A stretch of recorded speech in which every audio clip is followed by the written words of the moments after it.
All right. Welcome to the stream. We're live. It is Thursday. Wow. It feels like it's been Thursday for quite some time now. Yeah, Um I would agree with that. And right around the corner is Christmas. oh, wow. No, wait. Halloween first, right? Oh We yeah. we still have Halloween, but we just get to eat all our own candy this year. Kind of those long tube things. So you can give the candy to the kids without touching them. I've seen that on the internet. They have these like tubes set up and the kid comes to the front porch and they just kind of shoot the candy down. I don't know if you have Oh, to I think it'd disinfect it be or way something. more fun to throw it at them. Do you want some candy? Trick and treat. All right.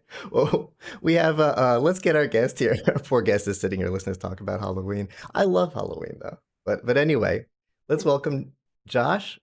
Josh up in the corner, Josh Srago. Welcome, Um, Jeff. yes, and the puppy. You want to bring the puppy back real quick or The puppy, uh, I think, ran downstairs, but okay. We he were just may saying make an appearance. all right, if he comes back, he's totally welcome. And Josh is a longtime friend. We the three of us have all known each other. We've been actually three-dimensional in-person friends. We've had drinks together at many events when we used to have events. Um, and Josh is someone I've been dying to talk to for a while, for actually about 3 years now, because you made a huge decision in your life to do something about something that was bothering you. It was funny. There were these. You're an like the rest of us. We live in this AVIT world, and I remember there were certain issues that kept coming up on Twitter that were just driving you out of all the issues. There were certain issues that were just legal issues that were getting to you. And one day you said, "I'm going to law school." It was like I'm doing something about this. And as someone who went down that road and it wasn't for me, I'm really happy to see someone who can do something about it. So why don't you let me zoom you in here, let you say hi, and briefly tell us what made you just decide that's it, I'm going into law. Uh, I don't know if there was one inciting incident, other than getting accepted, because that sort of pushes you over the ledge. It as many of the social media folks that know me know, net neutrality was my tipping point of this doesn't make any sense. The way they're writing the policy in 2014 just didn't make any sense as to how the internet gets used for anything other than websites. And it was really bothering me. And then that led to security and privacy and like just the way that the AV industry continually ignores these issues and continually does nothing to improve on them was really troublesome to me. And so I started trying to meet with attorneys and I started researching. And I mean, one of my favorites is I actually got all the way to the FCC attorneys, had them tell me I was right about one of my theories, and then say, "You're not allowed to quote us. You're not allowed to tell anybody. You're not." I'm like, "Yeah, stop me. Go for it." So it was really entertaining to get that far, and then seeing like that, maybe we could do something about this. And so I started speaking with a couple of attorneys, and weirdly through my sister, I met a woman at the Markula Center for Applied Ethics at Santa Clara University, where she's the head of the Internet Ethics Division. So she focuses a lot on tech ethics and um, what should AI ethics be. So are they accounting for biometrics? How are the code written? How is the code written? Is it unbiased? All those kinds of things. And I sat down and I explained my plight to her, and I said, this is what we're dealing with in the AV industry. And she just looked at me and she said, "Well, why don't you do it?" I said, "Well, but I'm in the industry. I have to leave and do all these things." She's like, "Yeah, well, but you know them. You know how they work. You know their business. It's only going to help them to have one of their own do this." And so she was the one who kind of talked me into applying, taking the LSAT. And in the span of like 6 weeks, I went from that conversation to, well, maybe not quite 6 weeks, maybe 6 weeks was the LSAT. And then another like 4 or 5 weeks after that, I got accepted at Santa Clara. So that was 2018, and now I'm actually finishing early. So I'm going to finish in December in 2.5 years. Normally, it's a 3-year program. Nice, So I'm done with finals in hold on, I have a running calendar. 64 days. nice. Now, yeah, I got to tell you, as someone who practiced, the fact that you're coming into this as a second career, with already having an expertise in something else, that really makes you a double threat. One of my best friends when I practiced, he was a toxicologist before he decided to be an attorney. So we'd bring him into these depositions and he'd be deposing toxicologists and they wouldn't be able to, a toxicologist could trick the heck out of him. I don't know what they're talking about. And he would say, no, no, no, isn't it this amino and this whatever and this biosystem and would just throw them for a loop. And he was such a threat that, after depositions, the opposing attorneys would say, are you a toxicologist or something? What's going on here? Can I hire you? He actually tried at one of the first depositions he did. After deposition, the opposing attorney tried to hire him. It was that devastating. So the fact that you're going to come in not just as an attorney, but an attorney focusing on something that you have a career of experience in, this is this is gonna be fun to watch for me. Oh,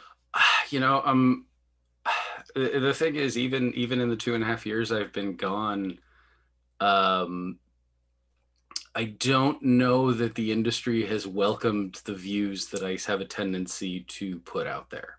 Uh, the privacy first, the ethics first, those kind of views aren't always seen well, and so I've sort of tried to figure out, well, where do I best fit in this new world, and I've been trying to figure that part out a little bit more, because the AV industry, there aren't most of the lawsuits you hear about in the AV industry tend to be focused on patent issues, and mhm.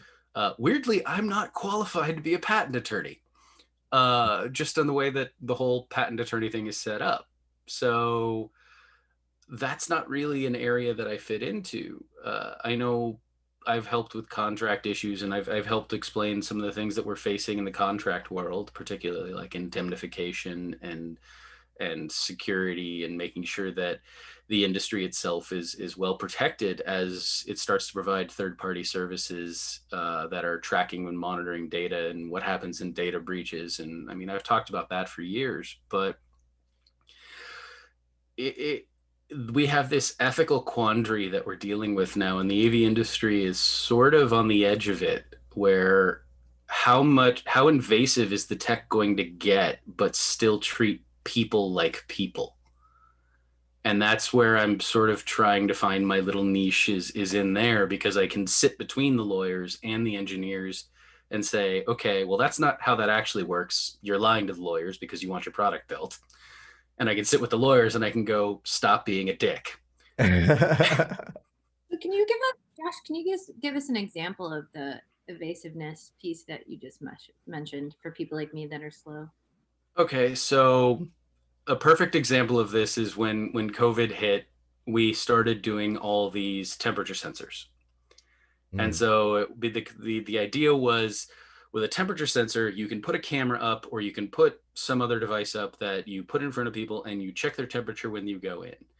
Well, if that person is an employee of yours, that might be okay, depending on the state laws and depending on the employment laws in your region, because it's going to be different everywhere you go. Because you're verifying that you have a potential, you have an interest in ensuring that your other employees remain healthy. You also have an interest in ensuring that your employees remain healthy if customers come in, but at the same time, those customers don't work for you, so having a right to their personal information is a question. It's also a question as to whether or not how that information is being stored, how that information is being shared. So whoever wrote the app, are they able to take that personal health information and give it to somebody else?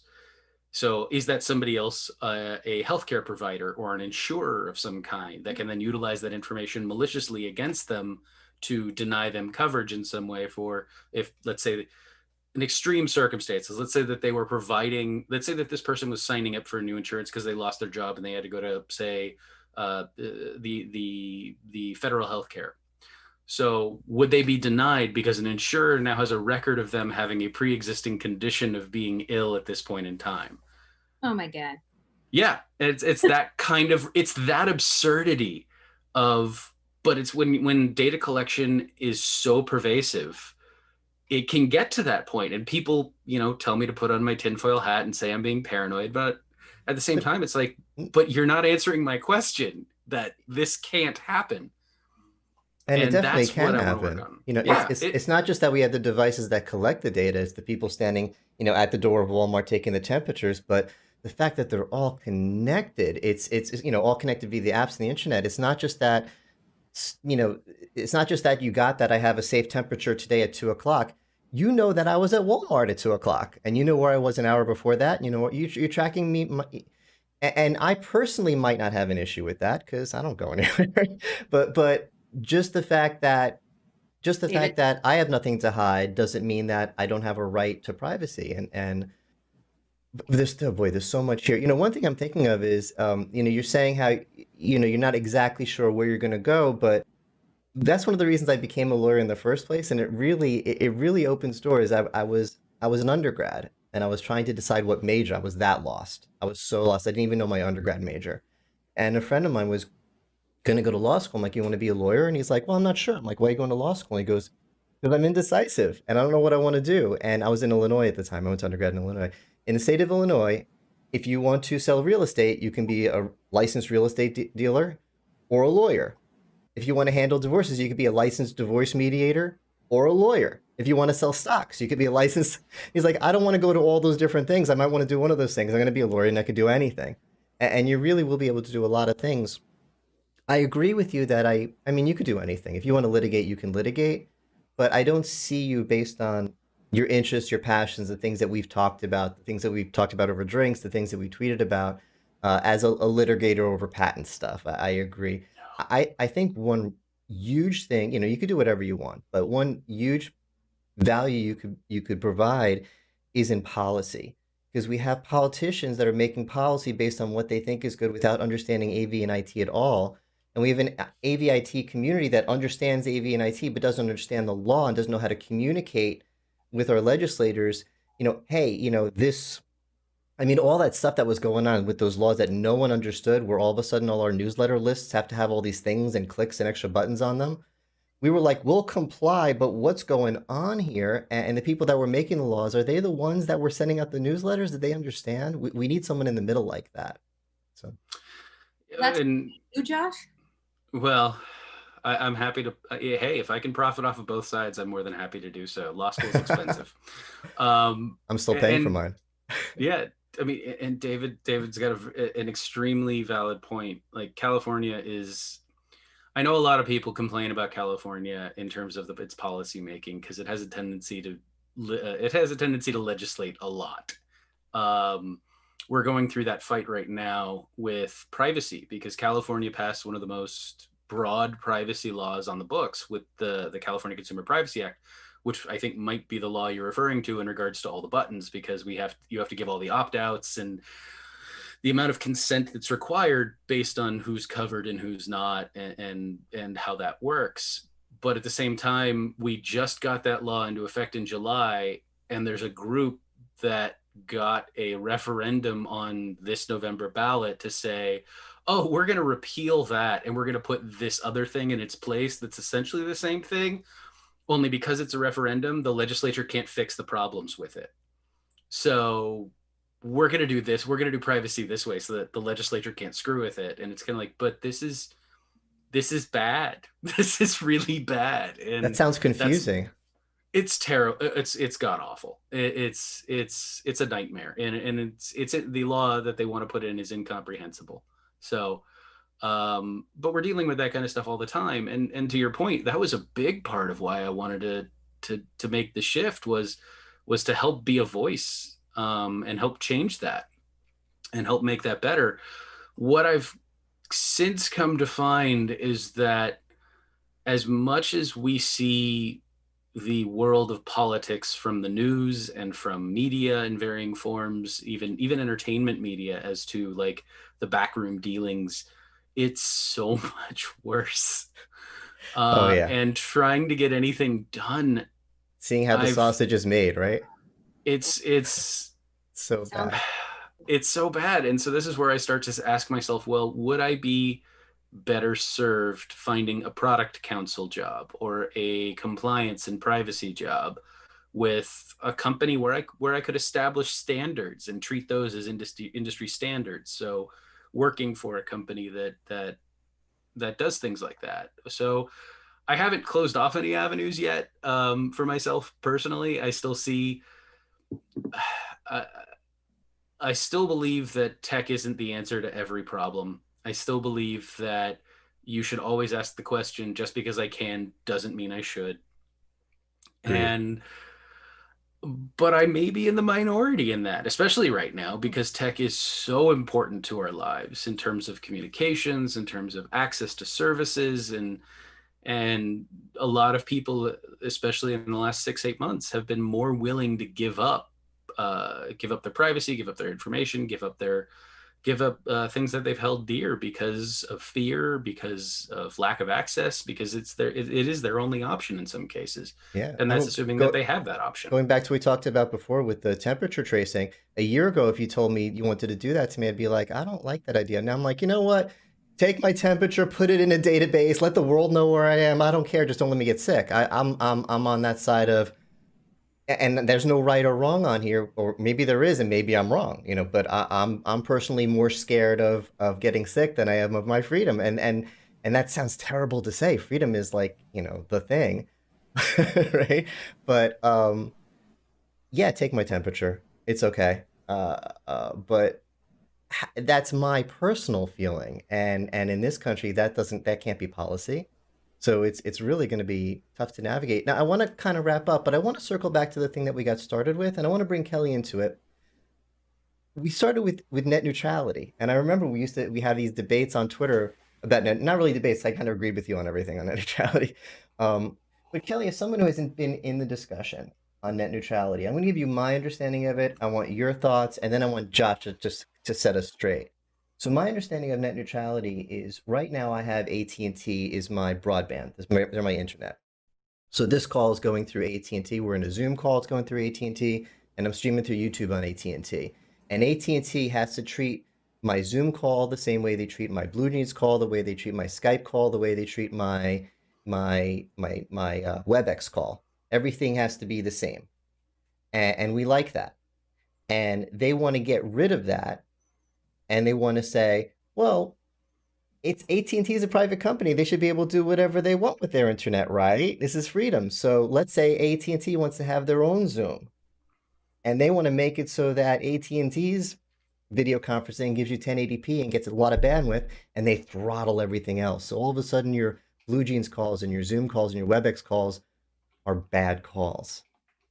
And this is America. This is freedom. If you don't like AT&T, go use Verizon. But what if Verizon does the same thing? So a lot of us in this industry are like, oh, we want net. How dare you? We want net neutrality. Don't you treat my Blue Jeans different than you treat my Zoom? I want everything to be fair, and that's the whole big thing. So as someone who hasn't been in on this, what do you think about that, Kelly? Now that I've given you this totally biased setup, that was so unfair. No, that's a really good description actually of net neutrality. I honestly didn't entirely understand the concept of it, and I've heard Josh talk about it a gazillion times. So, but I mean, yeah, frankly, I'd be upset, and it would be even worse if you lived in a place that didn't have access to certain,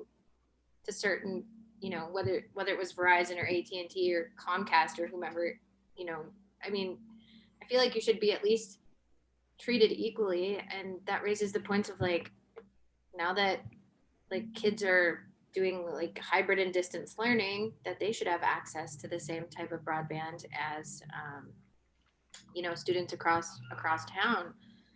I guess I didn't I even don't think know. about Josh, that. you're the That's a Josh, great point. well, you know what I mean? Like kids that are like in rural areas versus low income areas versus the richer areas. I mean, we already have, disparity in education anyways. Let's just, heighten that and not I give didn't even access realize to the anything. the quality of education now is dependent upon the quality of your bandwidth. Yeah, it Even kind of did the kiddies agree with that? Wow, even the kitties agree with that one. That's a great point. All right, let's see what is our. So how close are we? You've hit on a lot of things that are both net neutrality and net neutrality adjacent. Right on. We did good, Kelly. I feel like I've been set up very nicely to talk about a lot of things. Number one, it starts with Kelly's point. There is a significant lack of equal access to services in this country. It's so significant we don't actually know how bad it is. I wrote a research paper on that very topic during COVID in the spring. I actually published it on my LinkedIn profile a couple of days ago. And basically, the internet service providers are required annually to report who has broadband access, defined as 25 megabits down, 3 megabits up access at their homes annually. How many people have it? But the way that they measure that historically has been by if one house in a census block has it, then everyone in the census block has it. And that got changed so that it's not even if one house in the census block has it today, it's if one house in the census block could have it within a reasonable business time. Wow. Which is defined as like I think 5 to 10 business days. It's dictated as covered.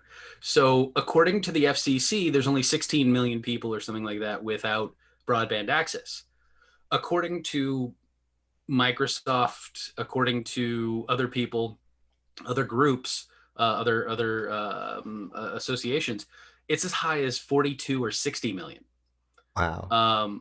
But we don't know because it's so improperly measured. All of the measurements also don't take into account for the cost.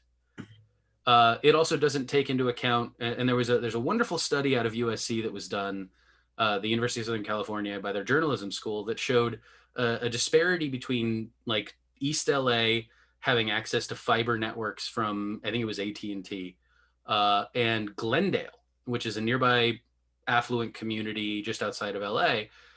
And Glendale was primarily fiber.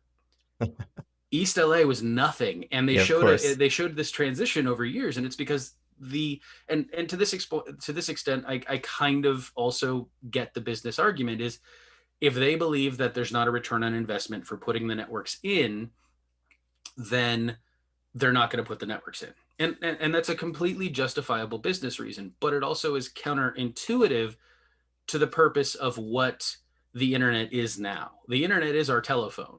Yeah, it's the utility. Telephone, yeah, the telephone in every home was the principle in the early 20th century, and right now we're fighting that battle to get the internet in every home because we don't have it.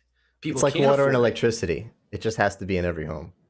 Right, especially right now, and that's something that we're dealing with because it's not just access to education; it's also access to the courts. It's access to any form of communication outside of it besides business and otherwise. It's access to groceries. It's access to I requested my ballot. I requested my ballot online. That is the most important thing in this country. Yeah. And I couldn't vote online, not yet, but I got my ballot online. You will, God willing, you'll never be able to vote online. I'm on that side of the fence, and I'm sorry. I just am. I'm not ready either. I'm not ready either. But that hits on the underlying issue of lack of access. But then to get to that, to tie that into the net neutrality argument, you then have, you hit it on the head. It's the idea that if the network is providing services, they have to treat all of those services equally. And this gets really interesting and complicated sometimes because, and I'm going to use. Sorry, I'm just readjusting, but you can keep going. Oh, no worries. It gets interesting sometimes, specifically because you look at the fact that Blue Jeans got bought by Verizon. That means that Verizon, without net neutrality, and right now there's no net neutrality rules. They were repealed by the current FCC. That case went to the appellate court. The appellate court said you didn't address things. The FCC is now announcing we're going to deal with the things you told us to address. And by deal with, they're going to say, yeah, you're right, we didn't deal with that. because they have to. They have to do it at a certain time frame, and they just announced they're going to make those announcements by the end of the month. I think it is, or that, or early November.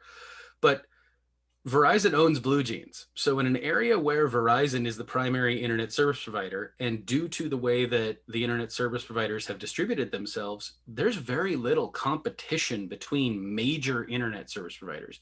Comcast and AT&T exist in a few places together. Verizon and AT&T will exist in mobile services together, but often not in landline, wireline communications. Comcast and Verizon often won't exist. They don't want the competition. They're trying to avoid the competition. Yeah, it's kind of like a monopoly. Yeah. And that's the thing, is it's a regulated industry that's supposed to be overseen with strict authority, but because we're fighting over whether or not its internet service provider is an information service or a telecommunication service, that fight determines how much oversight they're allowed to have. And the current FCC is on the side of, we want less oversight because that's what stems innovation, rather than more strict oversight to ensure that the consumers are protected. And there are arguments on both sides of this that are completely and entirely valid. Is that one guy But that I really don't like still in charge of the FCC? yes, Mr. I.S. Pai is still in charge of the FCC until unless Trump is voted out. He will probably remain the chair for the next term as well. He put out this video when he was trying to explain that net neutrality isn't something to be, or the destruction of net neutrality is something to be scared of, and it was so insulting. It was like, you'll still have your internet memes, and he was acting out like the silly teenage internet memes. Mm-hmm. It was so cringy. It was so read the room, dude. Oh, I don't know.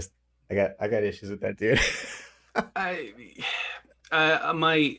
My biggest complaints with Pi tend to revolve around the amount of credit he's taking for things that have nothing to do with what he's done, or are just outright lies to what is the reality of the circumstance. You knew exactly what I was talking about. That guy I don't like. Oh yeah, Pi. Oh yeah, no, I'm not a huge fan myself, but it is what it is, and he's the chairman of the FCC. He gets to make a lot more decisions than I do, so I can throw stones at that glass house for now. Yeah. But it is but you guys are right on the money. It's the idea that you want to, if you're going to provide a connection to somebody's home, you should provide them access to all of the information simultaneously. Where my issue with net neutrality came in was that it only accounts for computer-to-computer communications, meaning websites. It doesn't account for device-to-device communication. So this was one of my biggest complaints with the most recent discussion, was they were talking about public safety as being something that the FCC didn't address. And my standpoint was, if you continue to focus on just website-to-website traffic, you're completely ignoring the future of smart cities. You're ignoring car-to-car communication for autonomous vehicles. You're ignoring sensors communicating with control processors, communicating with actuators in order to fix, like, say a pipe bursts, and you have an automated system to fix it that's connected to the network. If that network is not privately owned, it goes through an ISP. That ISP can determine whether or not that traffic is relevant, slow it down, block it entirely, or do whatever it wants with it. And I wrote and again, more shameless self-promotion. I wrote a paper on this last fall talking about how, because of the way the rules are currently written, ISPs have the ability to pick who wins in the smart city battles, because they can say, oh, well, this company is going to give us kickbacks, but because their devices are doing these things, so we're going to prioritize their network traffic for those devices. And that's the big danger, is that when the ISPs can pick who wins, the consumers lose. I didn't even think about that. There was this whole big discussion a couple of years ago, before we got all distracted by horrible reality, of the Internet of Things, right? Everything's going to be connected to the internet. The Internet of Things. It's my coffee mug. Actually, my coffee mug is connected. I won't go there, Kelly. My coffee mug. I won't. I promise. But my coffee mug is connected to the internet. So if everything is connected to the internet, And the only thing that we're discussing is websites. We're missing 99% of it. And it didn't even occur to me till now.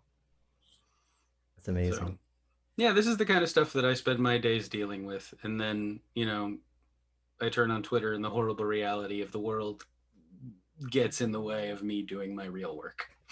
But I really, and I'm not just saying this because we're friends and or law school bonding or whatever. I really am glad you're doing this because, look, there's tons and tons of lawyers out there, and there's tons and tons of people who know AVIT out there, and we really need we need a few people, but at least one who could talk both languages at the same time because there's definitely sometimes a disconnect. So glad to have you doing what you're doing, and wherever you decide to do, I'm definitely think it's going to be a value, and we're going to be having you back because we do have to cut this short, but I feel like we're just getting started. So Yeah. There's a world to discuss. there really is. And I appreciate you guys having me. In fact, like I think I mentioned, I'm about to go take a midterm shortly after this. So, Wow. Go Okay. Josh, go Josh. yeah, we have I'm taking a class on corporate finance, so it's all about Oh, corporate valuation. So our midterm is literally a negotiation against our classmates. oh, oh, okay, that's fun. I like the practical exams better than the writing. I like getting to play lawyer when I was in law school. That's my favorite. That won't be too bad, but See, I could see you being one of those lawyers that just has a client who just, doughy-eyed looks at you and trusts you to do everything, and whatever you say, David, yes, I'll follow oops. your lead, and you so nicely reach across the table, and I would definitely trust David as my lawyer. I did have a good bedside manner. My problem was I just got frustrated. Everything took so long. I was in environmental law, so it was like it just took forever. I just want to see the documents. What did you put in the dump? It took forever. But that's another story for another day. So we have a new stream feature. Actually, I clicked the button by accident a few seconds ago early. I need to work on my production skills. But our new stream feature, final thoughts with Kelly, zooming in. I hope this works. Zooming in from space to our mountaintop where our wise guru will enlighten us. So, Kelly, can you share your final thoughts? I can share my final thoughts. Did you know that every black bear is born in January? No And way. yes, I learned this yesterday on a podcast I was listening to. And yes, if you were wondering, they do take a giant poo when they come out of hibernation. That that makes sense. That's all I have. That's all you got. Nothing on net neutrality or Yeah, net neutrality. Yeah. all right. Well, that's what we have from our guru on the mountaintop. Um, so if you see a bear coming out of hibernation, just give it its privacy, give it its net neutrality, leave it alone. And with that, we thank you for watching, and we will be back. Oh wait, we're not back next week. Next week is Paige is in chat. Yay, Paige! Next week is Zoomtopia. I will be presenting at Zoomtopia, and I'll be tweeting out when I'm going to present. I'm going to do fun things like this. It's going to be amazing. And we'll be back in 2 weeks after that. Where's our little end music going? There we go. All right. Thanks for watching.